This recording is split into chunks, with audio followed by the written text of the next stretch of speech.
And we are live, team. Welcome, welcome, welcome. Welcome to another live episode of Real Estate Dad, where DAD is an acronym, DAD, for Daily Agent Download. See, team, in the real estate life and the real estate space, the real estate industry, it's a tough battle.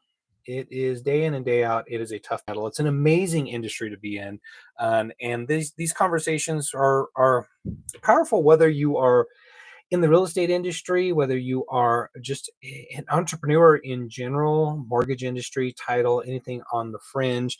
But with that said, all are welcome here.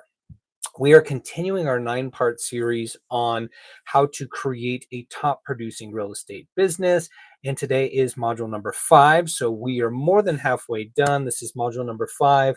And I'm going to cover time management for real estate agents, effectively identifying how top producers structure their days. If you're new to the channel and you don't know, I am a former 4-time Chief Innovation Officer of one of California's largest real estate companies. And we were on the Inc. 5000 4 times of the Inc. 5000 private fastest growing companies.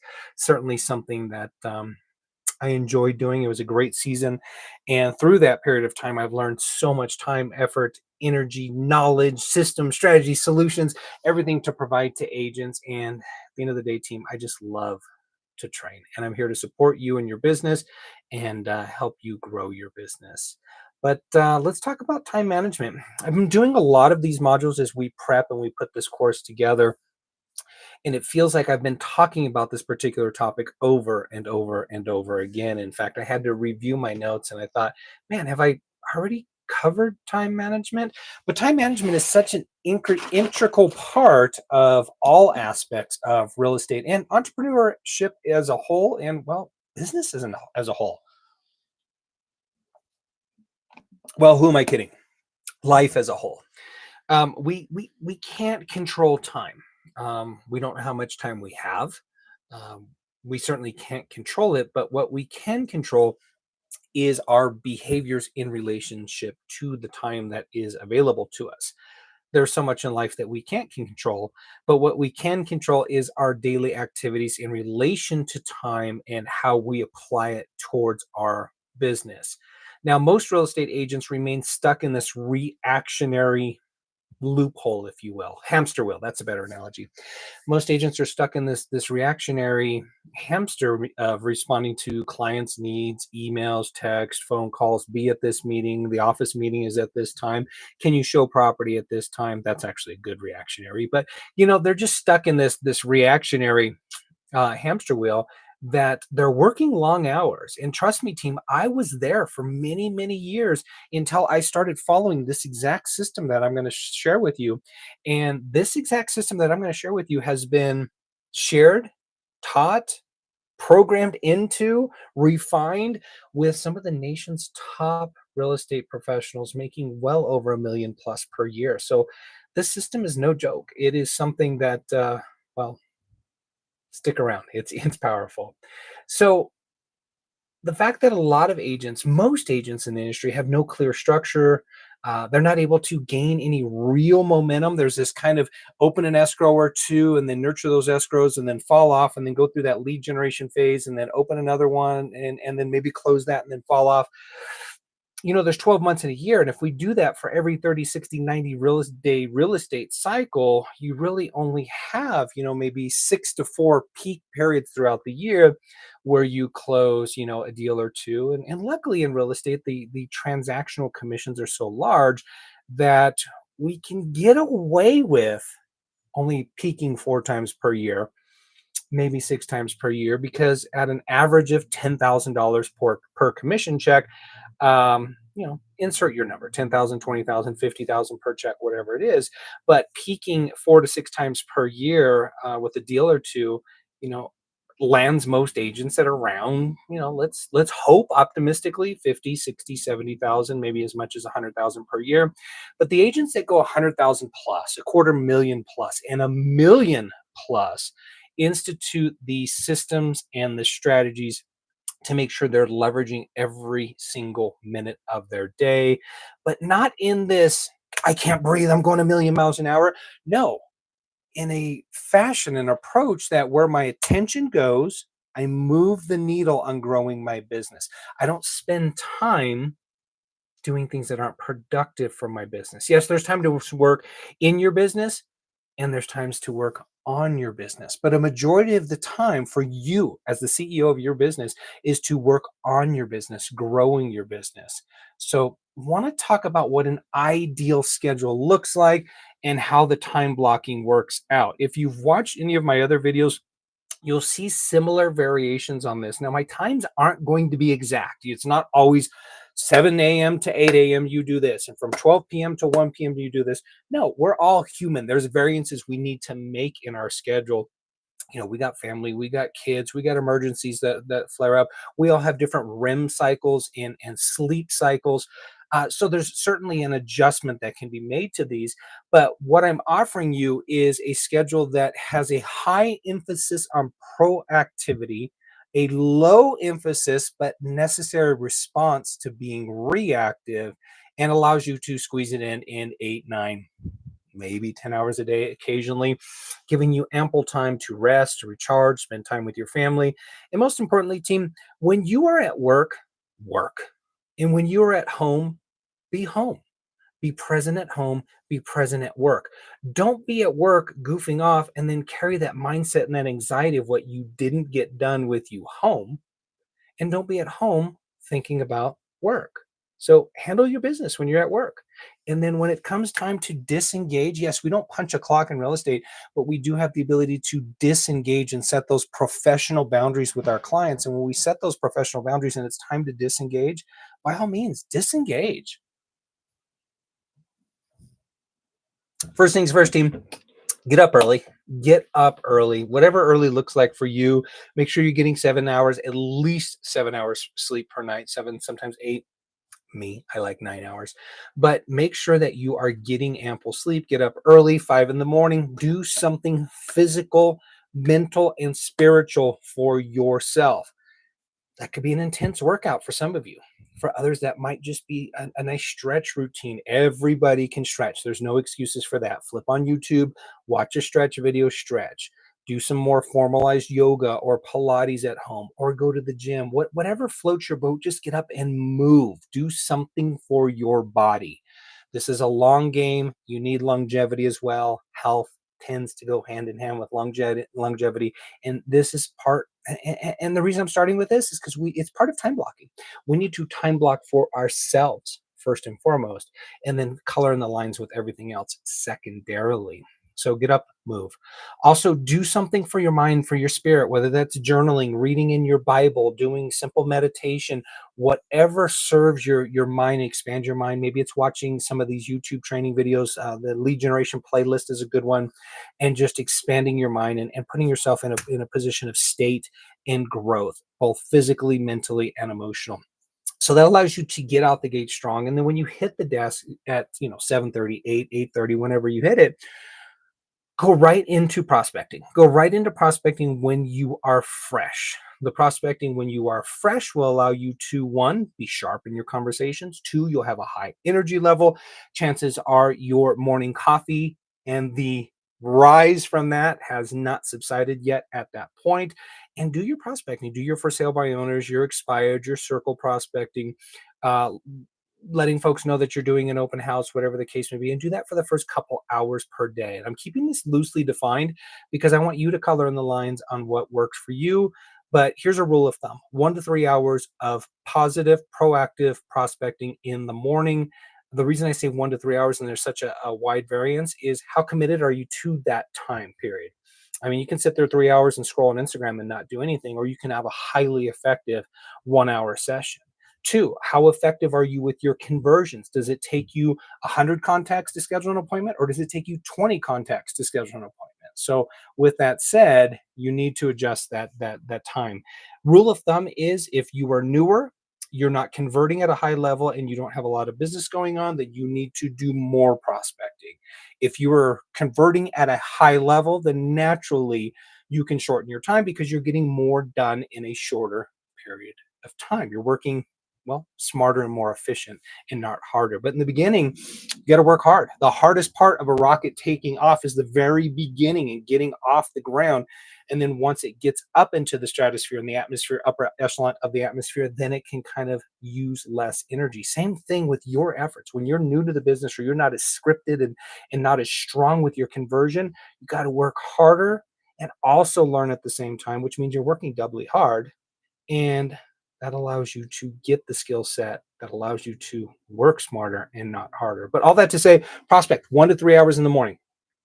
Once you're done with that, spend that last hour of prospecting, usually about till 11 or 12, doing lead follow up. These would be your hot leads. These would be the ones earlier in the week that said, hey, call me back next week.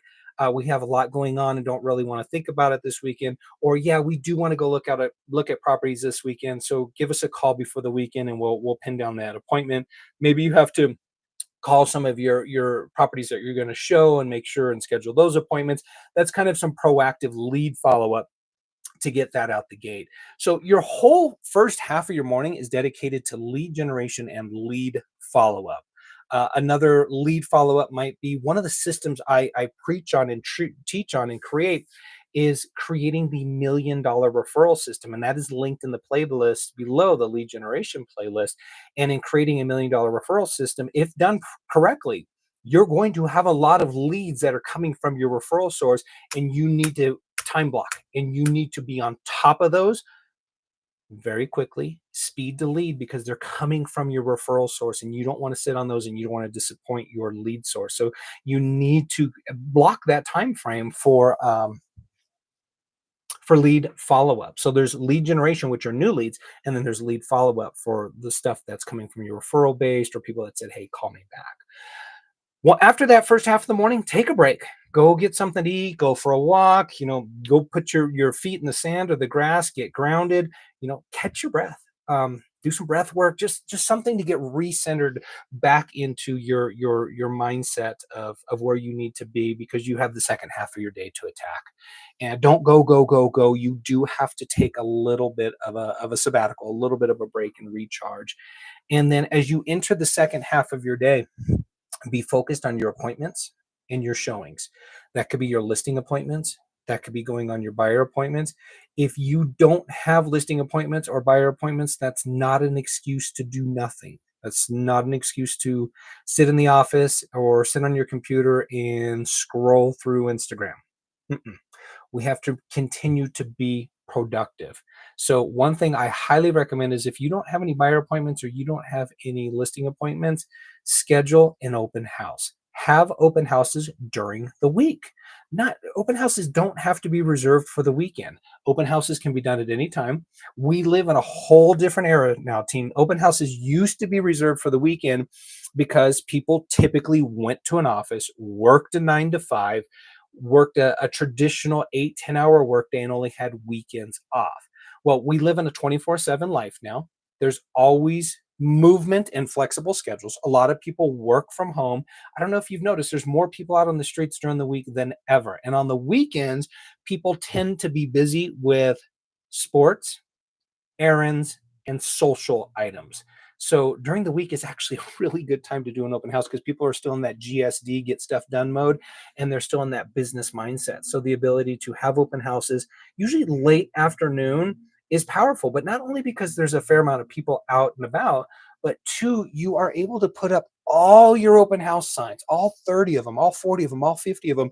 Your branding is all over that particular neighborhood and you are still working from your computer. Take your top, take your hotspot, set all that up. You're still working, but the only difference is instead of working from your home office, you're working from an external office. You're working virtually in somebody else's home that you are marketing for sale while during the down period of time, you're creating content, you're calling your prospects, you're continuing to work while you are open for business.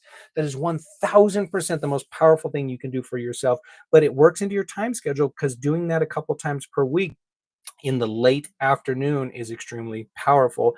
And then also keeping time open for the later afternoon for appointments if necessary. Here's the thing with open houses in this modern age, they don't have to be open house Saturday from 10 to 4. They don't have to be this huge block. They can be 2 hour blocks, open house from 3 to 5, from 4 to 6. Catch people as they're, you know, going about their day, ending their workday, heading home, coming into the local area. Having little 2 hour micro open houses are very powerful. And the name of the game is to get your sign out there, to get your branding out there, and just get your name and your exposure out there and keep yourself open for business while you are physically there with your hotspot and your laptop working on additional business. Um, Other thing is towards that end of the day, if you're doing the open house or you're not on listing appointments or buyer appointments, check your pipeline, see what's going on, rehash your leads, see if anybody needs to be moved from cold to warm or warm to hot or hot back to cold. Keep your database and your CRM very accurate and very concise. That way, when all your messaging goes out, it is in alignment with where those consumers are. Towards the tail end of the day, when energy starts going down, that's when you're going to do more of the fun creative stuff. That's when you can now hop onto social media. You can do your content posting. Hopefully you recorded some days events. You recorded your workout, you recorded the open house you did, you recorded maybe a prospecting session that you did, a script and a role play session. Now you have content that you can push, and you can either schedule it to go out later in the evening, or you can just put it all out at once, or do whatever you want. This is your fun social media time, but in a proactive way, not just scrolling mindlessly. Evening time, appointments if you got them. If you don't, go enjoy your family. That really is a super powerful shampoo, lather, rinse, repeat daily schedule. It's not complicated. It just requires an extreme level of discipline to one, set the intentions, and to execute upon the intentions. Speaking of the intentions and setting the intentions, every Sunday you should kind of have your CEO conversation. And that's a conversation where you're talking to yourself because you're the CEO. Just don't do it out loud because people will think you're crazy. But you're going to have your Sunday session, right? Where you're going to review what you did the prior week, what was working well, what wasn't working well, what adjustments do you need to make going into this next week, and set your top 3 outcomes for the week. I'm looking at my whiteboard here, and I have more than 3 outcomes. I have my top 5, and I'm going to do 3 long form videos this week, do 5 lives, outline a course for a training course, run an ad for one of my training programs, and find a new editor. So those are the 5 items. And as we're on the tail end of the week, I can tell you I've checked off 4 of the 5, and this live is going to be the last 5 of the 5. So all that to say, hitting on those intentions and following up and being your word to yourself, and doing what you say you're going to do, and executing upon it, team, staying on top of it. But also identifying those top 3 outcomes. What do you want to get done this week? And those are your proactive outcomes.